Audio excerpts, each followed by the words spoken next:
All right. Well, here we are, guys. It's another episode of the weekly Daily podcast, starting off with a little different setup here. If you're watching the video, you can already tell I'm trying something a little new. Nothing super fancy. I've got some lamps here on me, and honestly, got some lamps on me to provide lighting rather than natural light. And I don't know how it looks. There's probably a shadow behind me. It might be obnoxious. It might not be worth it. You guys tell me. But testing out some new stuff. Also got a new headset here that I'm trying out. It's not my Apple earbuds. Those were getting a little obnoxious. I've said it in the past. My ears do not work.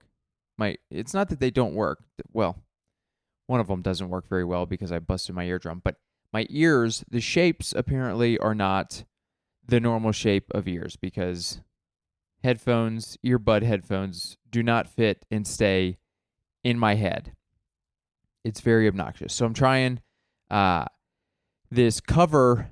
What do you call these? Just headphones covering my entire ear, whatever they're called. And I don't know. I probably look dumb. It's a little bit. It blocks out the noise from the outside. The pool outside. I hope you do not hear it on this podcast, but there are kids screaming out there. A lot of noise going on, but I can't really hear it with my headset, so hopefully you can't hear it on your side of things as well. But excited to be here. I'm going to start off by telling you guys a little bit about these headphones. I've gone through the whole rigmarole this last week. Very obnoxious, and let's get into it. So I've been wanting to get a new pair of headphones for a while, for multiple reasons, multiple purpose headphones, okay, for my job, okay? What I do for work is I'm on the phone a lot. I call and I receive calls quite a bit, so I wanted to get a headset where it's comfortable, I can hear well, and something that has a good mic. Because I'm talking to people, I want them to hear me clearly as well. So I wanted to get something for that. I wanted to get something for the podcast here, something that could work for my work, for the podcast, and for video games, okay? And the criteria I had or needed was I wanted it to be a wired headset, okay? For work, there's Bluetooth on my work laptop, but I didn't want to be using Bluetooth 8 hours a day, 5 days a week. Just because Bluetooth that long scares me.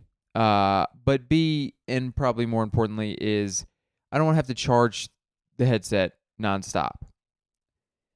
And then also for the podcast here, it's only a wired setup, so it has to be wired for the podcast. And same for the PlayStation 5.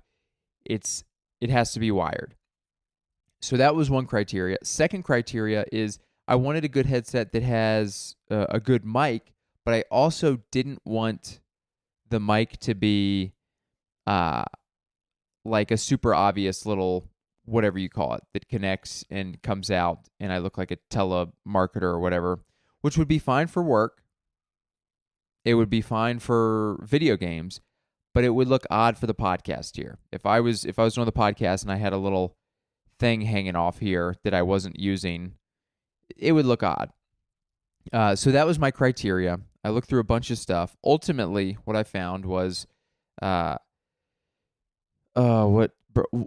Audio is the brand that I got, and it's a hybrid setup. So it has Bluetooth, but also came with a 3.5 millimeter jack that you can connect to the headset and then connect to your laptop, your audio recording device, your PlayStation 5, whatever.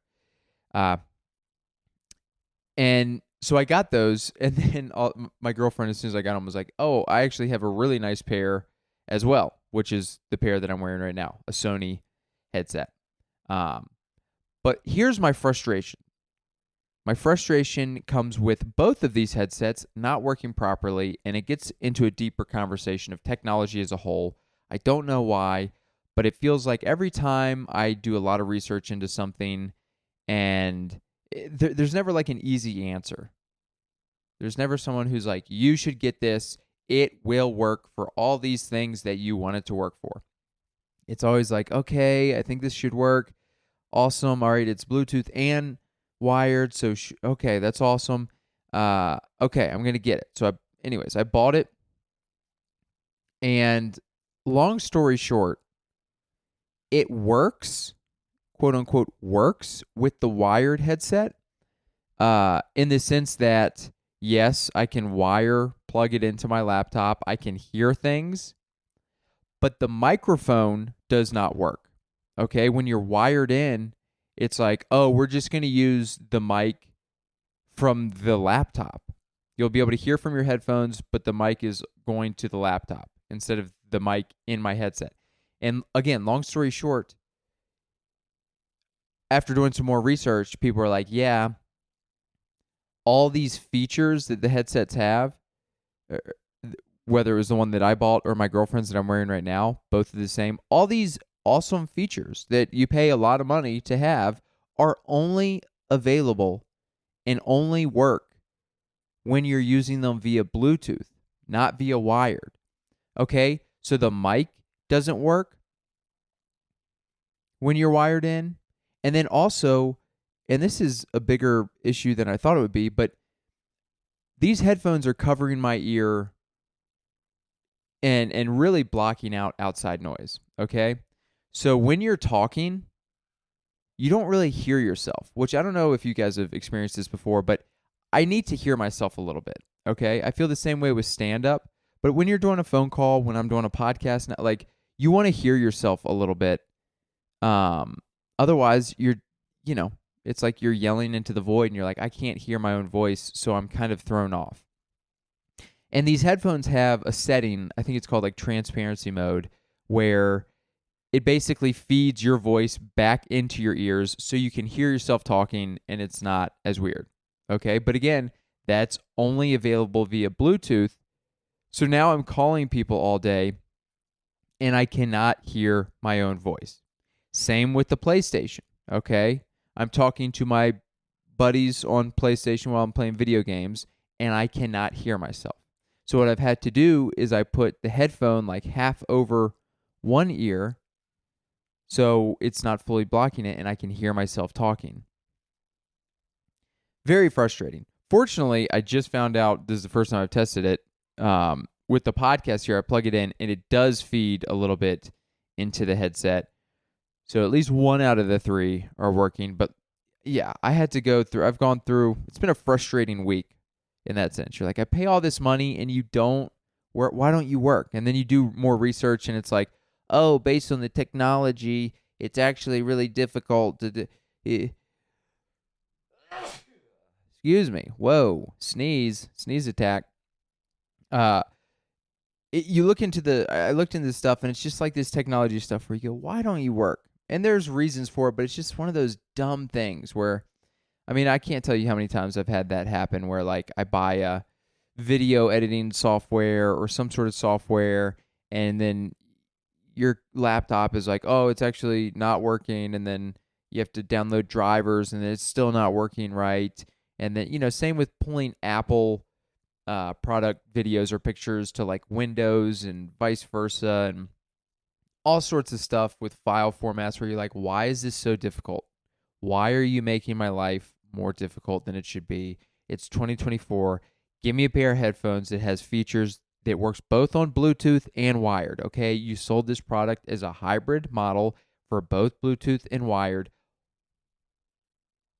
The functions and features should work for both, okay? And if they don't, there should be a big disclaimer that says, haha, doesn't work on wired. If you're buying it for wired, actually, I take that back. Don't say haha. That's rude and disrespectful, and I would be really upset if that is what your box said. But you should let it be known. Okay? It's frustrating. Ugh. So here we are. I bought the headphones, and then I bought an extra audio jack because I thought maybe it was the audio jack, and then I ended up buying another 3.5 millimeter audio jack that actually has a little headset on it. So that's what I've been using. I think that supposedly is supposed to work.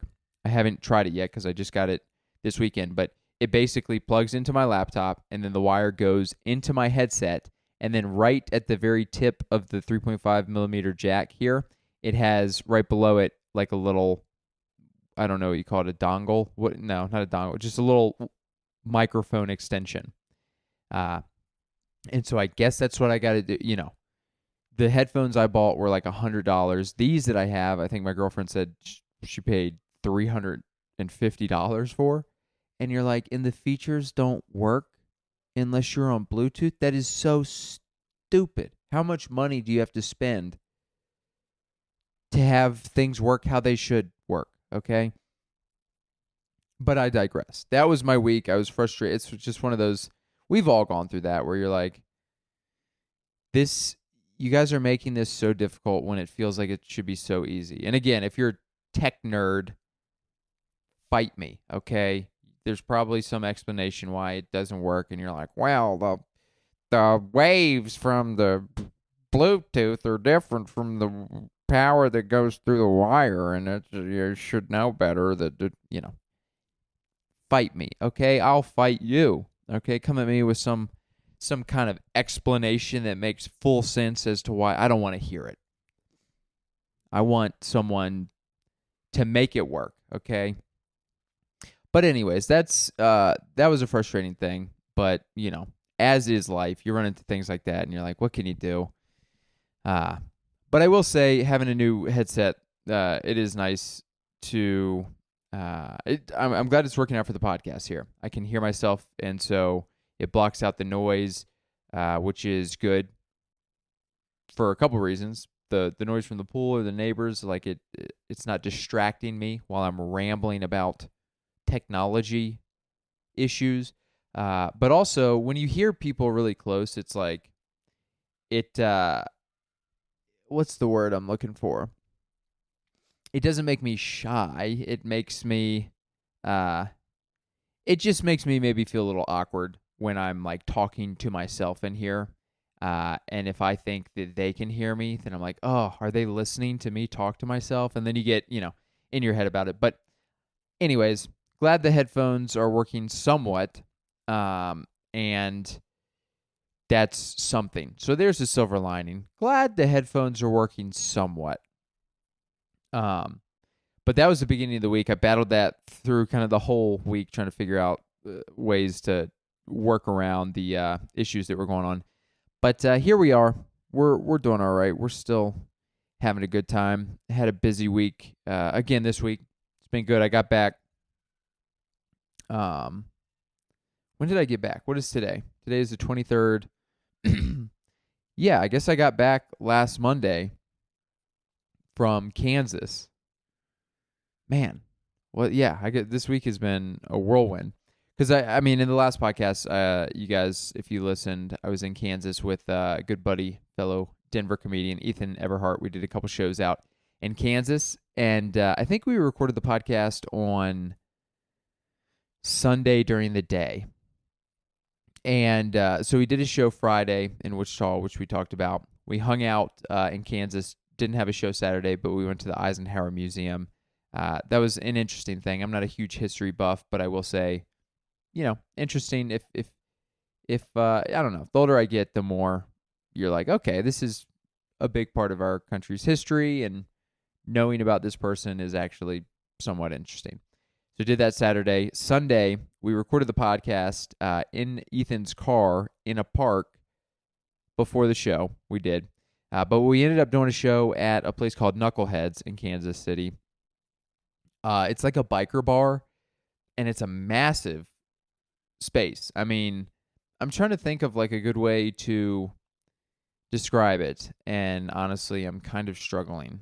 But it was kind of it was right off of kind of a seedy, right beside a seedy neighborhood, kind of, but then it was kind of in an industrial area right by the railroad tracks.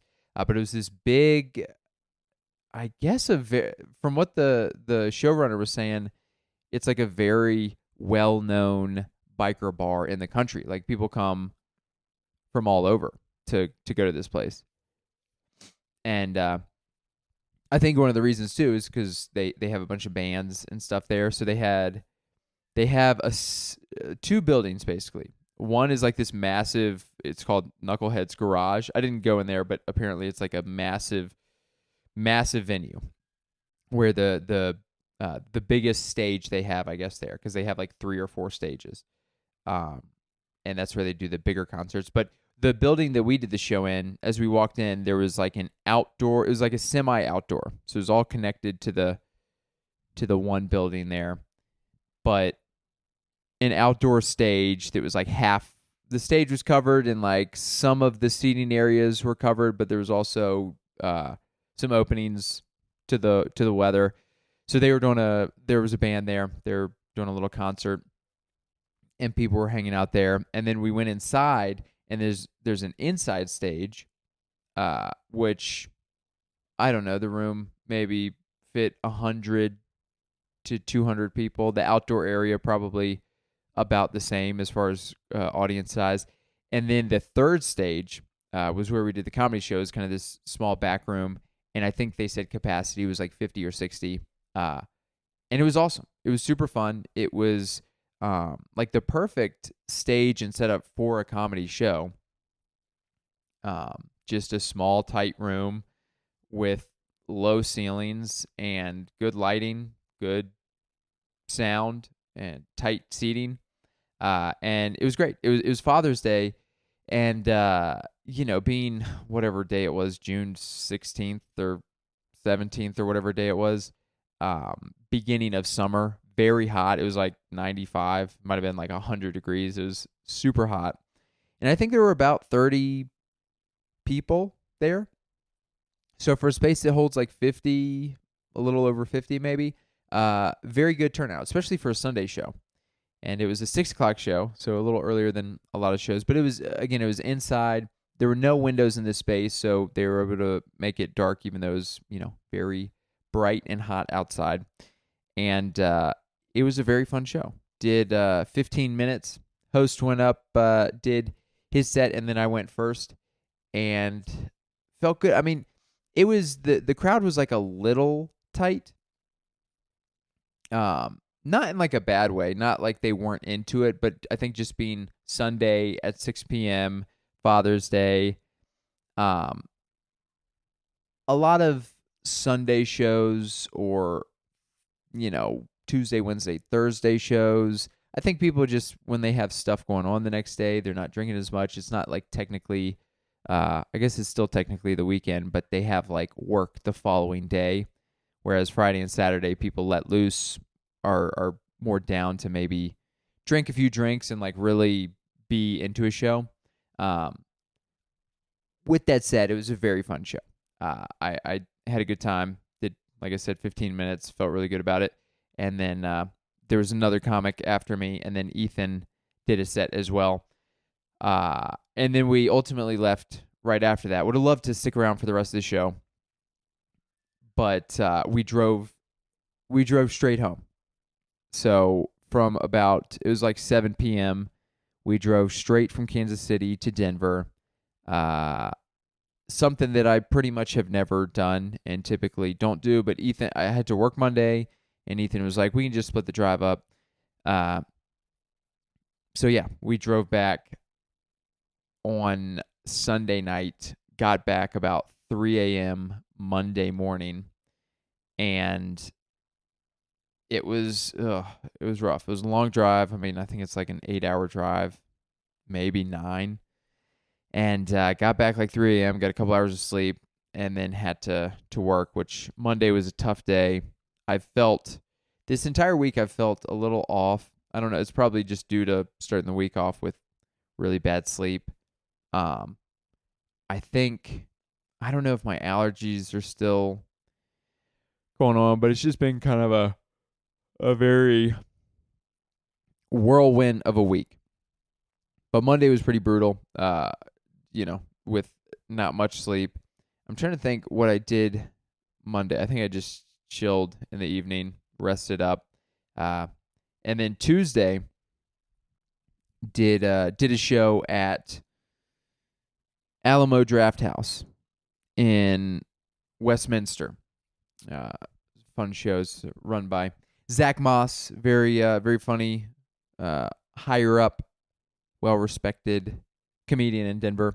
He's a pro at Comedy Works. He runs shows at the Alamo Draft House, which is like a movie theater, but they also have like a bar kind of side area as well. And so he does one in Sloan's Lake and Westminster. I done a while back the one at the Sloan's Lake location, which is pretty close to. I mean, it's like pretty centralized, close to Denver proper, and Westminster was a little bit out in the burbs. But that was a very fun show too. Did like 15 minutes there as well, and it's one of those shows. There's maybe 15 people in the crowd, so not a ton, but also I mean it's a room where if it's like a bar area, if it was totally filled out, I don't know, capacity would be maybe 30 or 40. So 15, that was great. The people were there to laugh. It was nice because it's like lower stakes and it forces you to be like more in the moment with things. And it allowed me to, I worked on a couple new bits that I hadn't done at shows before. And it was nice to work on some new stuff and also to force myself into being like more in the moment. I've talked about it before, but it's super important to be able to pivot. And look, we all as comedians want to do our jokes. And best case scenario in an ideal world, we go to a show, the crowd is hot, they're laughing at everything. You just do the jokes as you've written them, as you've practiced and prepared them, and people laugh. And then you get off stage and you high five and you're like, I'm incredible. But that's not what most of it is, okay? And that's okay. I've said it before. In order to get better, you just have to get better at all situations in comedy. And sometimes places are rowdy. Sometimes crowds are tight. Sometimes crowds are light. Sometimes crowds are trying to fight. Okay. Had to get a rhyme out of that. But yeah, you get it. There's a bunch of different scenarios that you'll run through, and it's good to get reps in all of those and try to figure out and get better at all of those situations. Because at the end of the day, in the beginning of doing comedy, and I think a lot of people have different thought processes with this. And my personal thought process is, well, let me start over. My thought process in the beginning when I first started comedy, and I think a lot of people around me thought this too, is like, hey, I'm here to do the jokes that I want to do, and you better get on board for it. Which the more I've done comedy, that's like, dude, that's kind of dumb and silly. I get that we're writing jokes, and this is a very selfish thing where it's like, I want to talk about what I want to talk about, and you guys need to laugh. You guys need to get on board. But the more I've done it, my mindset has changed. And at the end of the day, yes, I do want to do that. But a couple things. One, I've created my act, all these jokes that I'm writing. I'm trying my best to have these jokes work in every situation. I don't want to write a joke that works really well for this group of people, but it offends this group of people or isn't funny to this group of people. I want to write jokes that are funny to as many people as possible. But two, at the end of the day, our job as comedians, it's like we're here to entertain the crowd, whether that's 500 people, 100 people, 2 people at a bar, at a club, whatever. So no matter what the scenario is, it's like, I want to try to do my best to make the people here feel like they've had a good time. And look, sometimes that means not doing a lot of your jokes. Sometimes that means like you being very present and talking a little bit or, pivoting and figuring out what do I need to do to make this the best, most enjoyable situation for the people in the crowd that I can. So with that said, it's good to do shows like that where you're like, all right, I have to pivot and Tuesday, on Tuesday, the show that I was talking about, the people were there to laugh. So a lot of the people just did their jokes, and the people were laughing, and that was great. So it wasn't. I don't want to make it sound like this was one where you just have to totally go off your typical um, joke path or process and do something completely different. But also, some people, there's some drunk people there, a little rowdy, this and that. And so having to maybe interact a little bit with the crowd and then just being more in the moment so it doesn't look so scripted helps out situations like that quite a bit. So I did a few new jokes. I'm working on this story. I think I talked about it maybe in a previous podcast, but working on a story about the first interview I had after college. And, I did it at a couple open mics. I think I said it before in the previous podcast. I can't remember what I talked about, but apologies if I'm repeating myself for all the devoted listeners.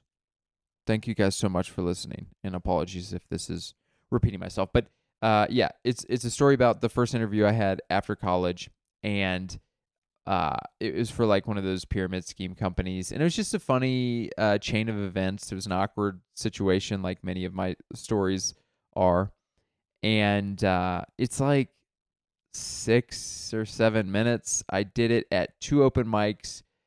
The open mics, I got basically zero feedback, pretty much zero laughs. It's something that I was like, I think this has promise, but also I just haven't done it and gotten feedback yet to know. So I did it at the show, and I'm not that oblivious or naive. Like, it wasn't incredible, but it definitely had some hope to it. Got some laughs off of it. Felt pretty good about it. I actually closed on that joke because I just ran out of time. And I think it did fine. There's certainly things I need to get better and tighten and keep working at it to make it better. But felt pretty good about it. So that's cool to have like 5 or 6 minute story. That's another big chunk. So especially when I'm doing these longer sets, that's something that can really fill a portion of time.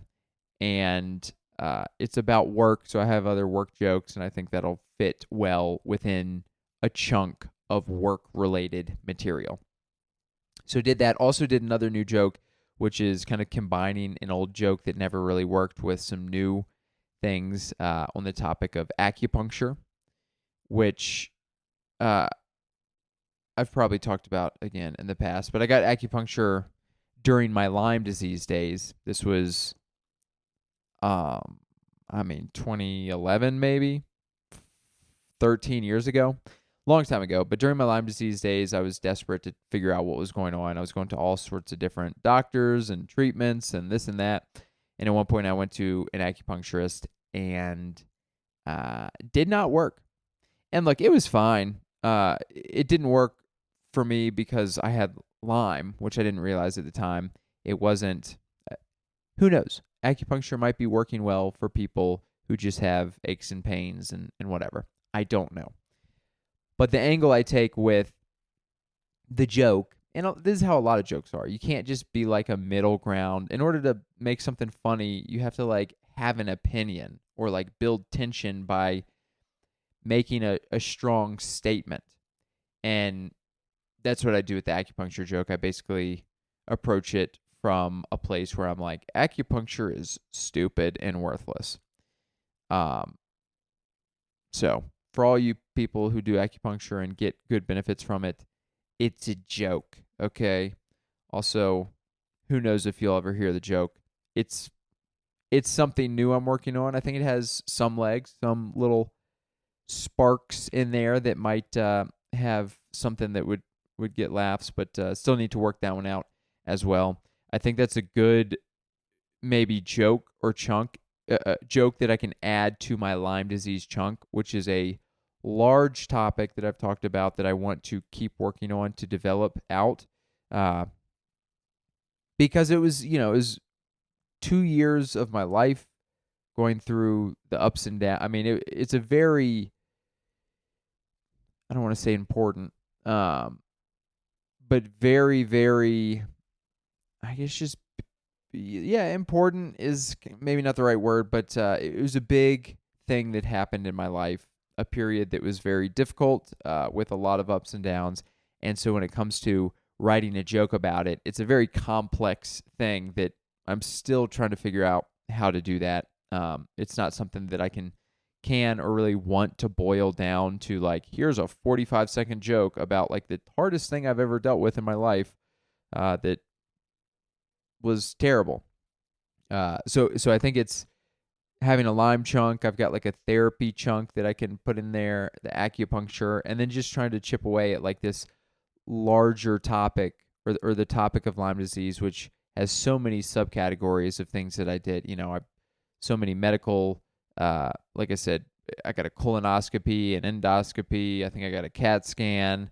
I wasn't able to work for a while. The places that I worked when I was going through that were some weird positions. Mentally and physically, I was in a terrible place. Uh, my college girlfriend broke up with me at that time, which was like devastating for me then. Wasn't able like my digestive system was all messed up.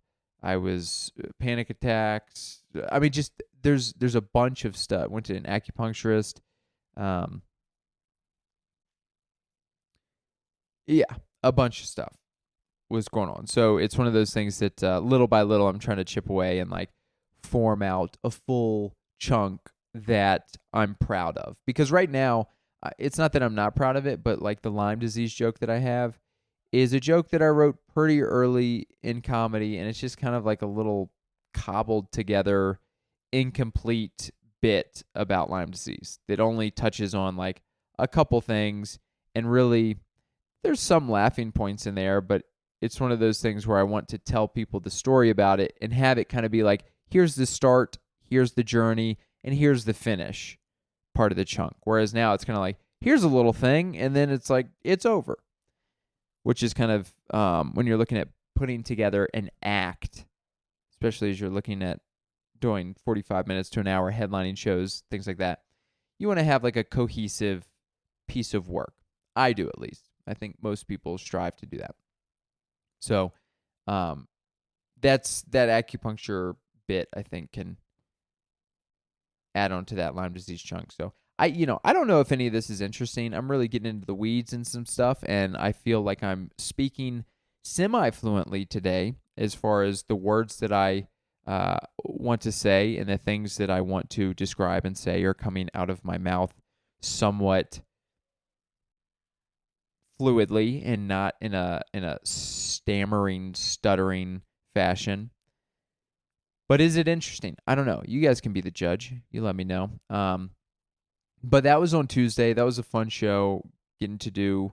It's always good to do shows that are lower stakes. I don't want to say that in any sort of negative way. As if like the show wasn't good or I didn't care about it. I want to do well in every scenario. I think kind of like I described earlier, I want to entertain every crowd. I want to do the best that I can. But also I'm doing a bunch of shows that are a little more high stakes, I guess you could say, just to put it in a simple description.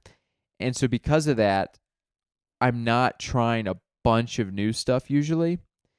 And so it's nice to do shows where I can try new stuff and not feel like it's going to tank the show, if that makes sense. So it was fun to do that. Did that on Tuesday. Wednesday, had a date night with Delina, D&D, DNWD. And we went and saw Inside Out 2. Saw the Disney movie Inside Out 2. I don't know if you guys are familiar. I did not see Inside Out? Inside Out 2. I think that's what it's called. I didn't see Inside Out 1. Now that I'm saying it out loud, I feel like I'm saying the movie wrong. And if I am, I apologize. But I never saw what I think the movie correctly is named, Inside Out 1. I don't know when it came out. It came out in the past at some point.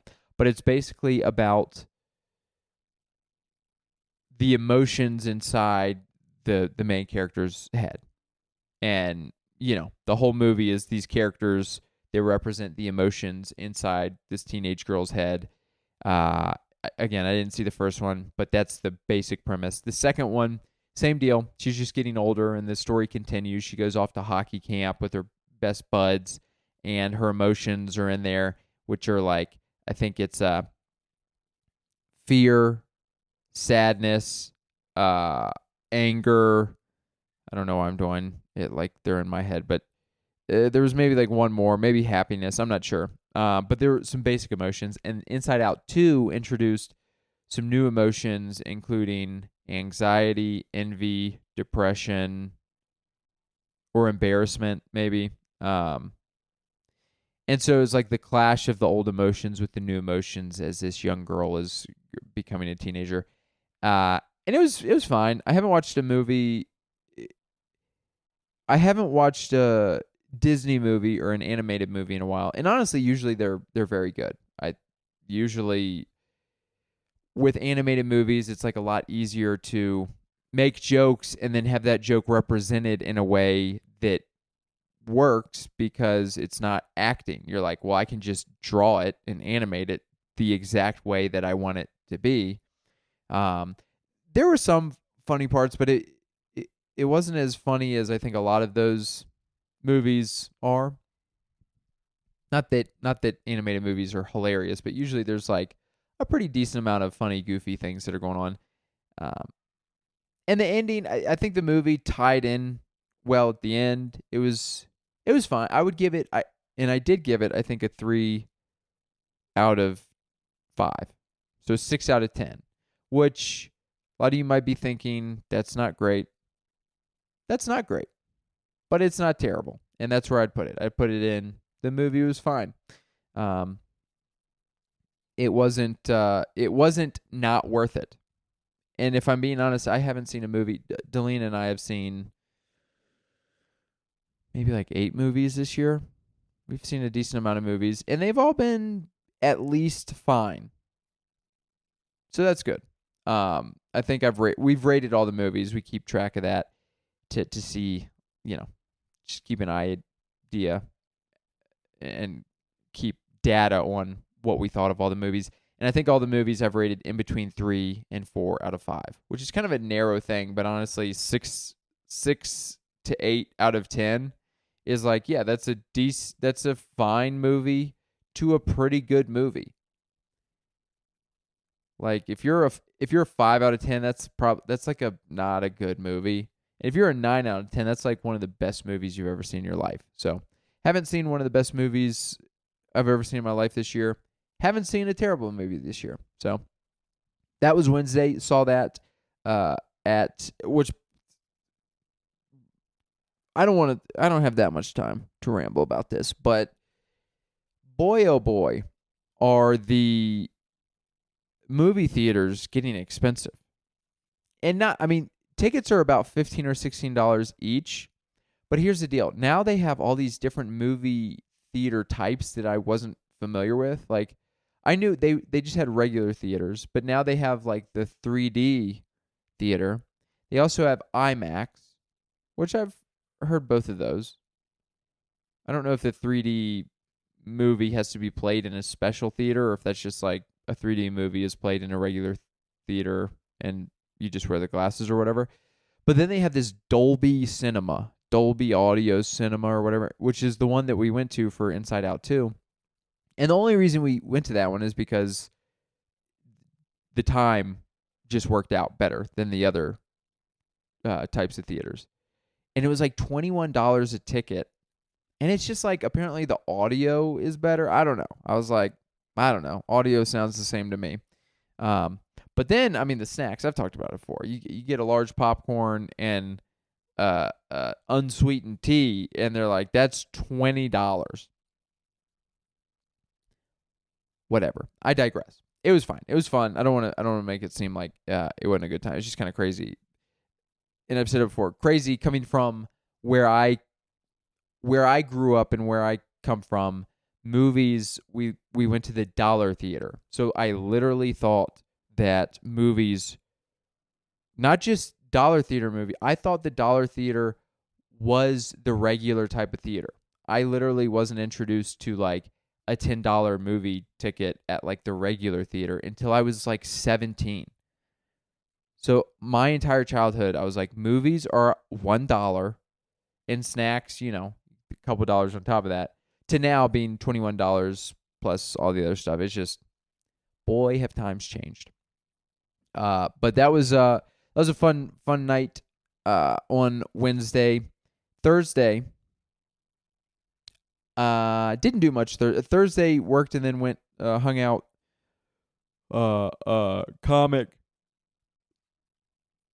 A comic in the scene, a friend of myself and Delina. Her birthday was on Thursday. We went and hung out at a brewery for a little bit for her birthday, which was a fun little gathering of comics and friends that were just hanging out and yucking it up and celebrating a birthday there.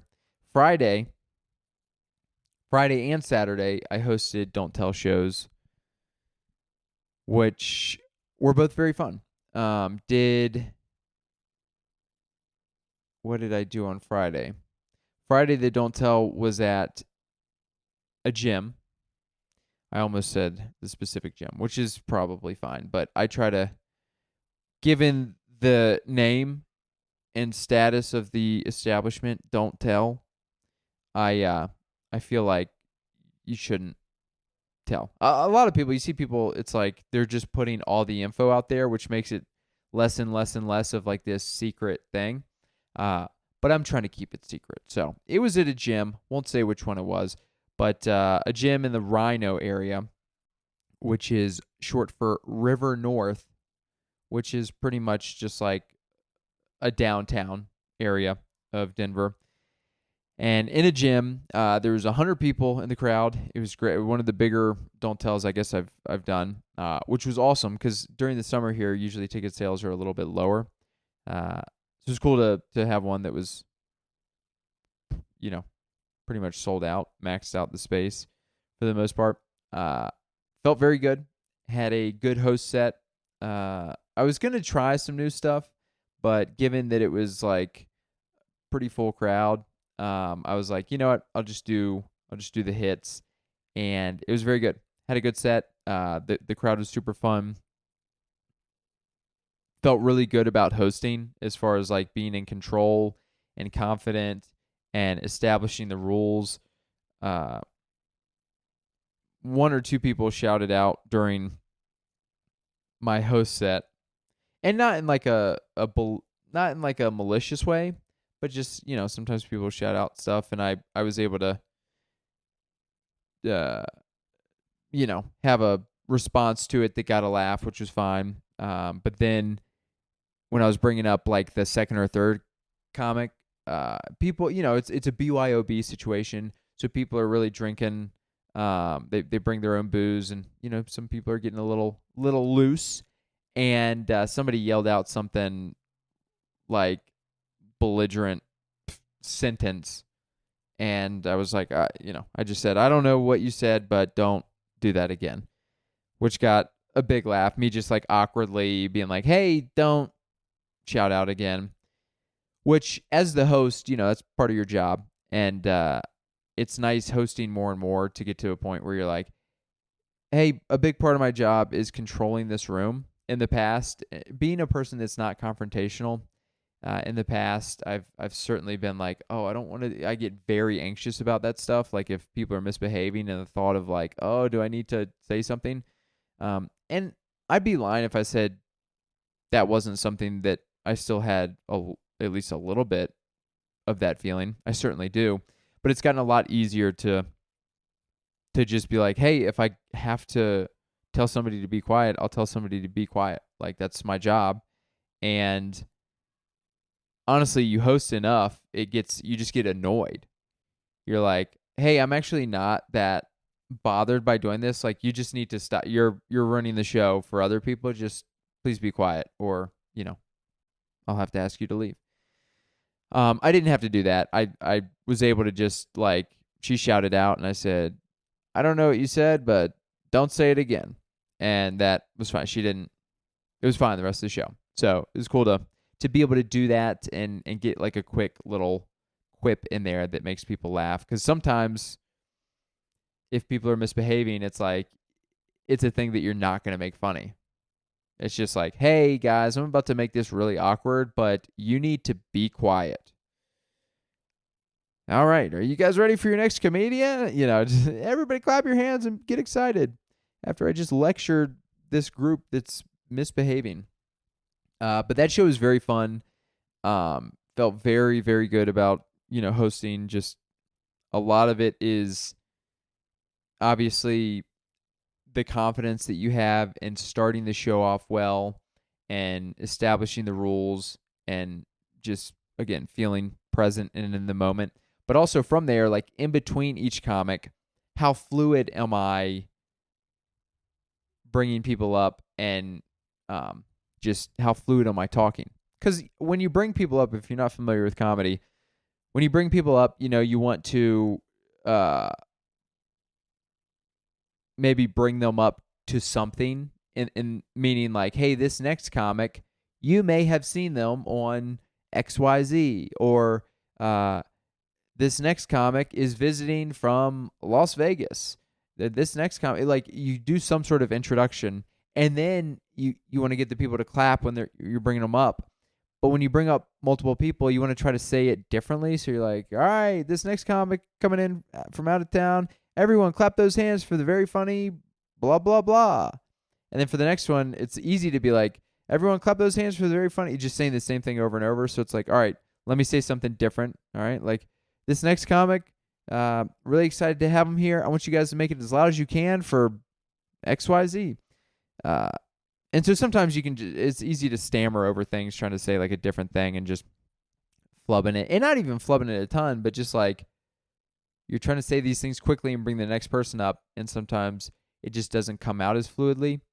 Friday felt great. I felt really good. Saturday oh boy. I'm going to have to end this thing here in just a second. Saturday did a Don't Tell show at a little small studio that 50 people were at the show, which was packed out. That was kind of max capacity. It was very fun. I felt a little, the crowd, they weren't tight, but they weren't as fun as the Friday show, I guess I could say. But felt good about my host set. And then I felt a little, it was totally fine, but just being as self-critical as I think you should be to try to improve and get better. What didn't feel as fluid bringing people up. And I think it probably had to do a little bit with just having a little more responsibility. The owner of the space wasn't there, so I was kind of like setting everything up and not fully sure of certain elements of the sound and music in the room and this and that. Those are all excuses. It was fine at the end of the day, and it was a good show. Comics did well. But again, yeah, just in order to improve, you got to be self-critical of yourself, and didn't feel quite as fluid with the in-between comic banter, which that's okay. Sometimes it's like that, and it's all about consistency, and then when you're feeling off or not doing as well, making sure that that's higher up, okay? In the past, I feel like, I'd have a good set and a good host set, and then maybe the next time I'd be like, oh, dude, that was like bad. I didn't feel good or comfortable. Now I feel like last night was probably about as bad as it gets, where it's, and I say as bad as it gets, it wasn't even bad. It was just me feeling like a little, like talking through the announcements and bringing people up and talking kind of faster than maybe I should, which was fine. But it was a fun show, fun hang. And yeah, that was last night. That was Saturday night. I'm recording this on Sunday, so I'm kind of just chilling. I got a bunch of stuff I got to get done today, but I figured I'd start off with the pod. And next week, I've got a fun week of shows. I'm going to be hosting a Rotating Tap show on Thursday, which will be the day after this comes out, at Coal Mine Ave Brewing in Littleton. I'm going to be hosting Don't Tell on Friday. I'm going to be hosting 2 Don't Tells on Saturday. And yeah, a bunch of stuff after that. I'm going to be going home, visiting my parents in Lynchburg with Delina on July 4th, that weekend. And yeah, very busy summer coming up. Looking forward to it. If you guys are in the area, come out to a show. Would love to see you. Keep an eye out for my upcoming shows on my link tree. I'll try to update that. You can find that via the link in my bio on my Instagram. But as always, thank you guys for listening. I'm going to end the podcast here. Let me know what you thought. If me rambling about what's going on, is that interesting? Should I try to be funnier?